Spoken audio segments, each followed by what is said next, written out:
सोने रुपये आम्हा मृत्तिके समान मानिक पाषाण खडे जैसे. म्हणून धनाचाही त्याग केला, शरीराचाही त्याग केला, समाजाचाही त्याग केला. याचं कारण अवघी देवावरी माया.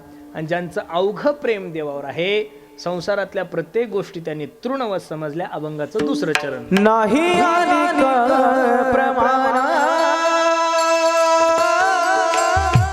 नाही प्रमाण नाही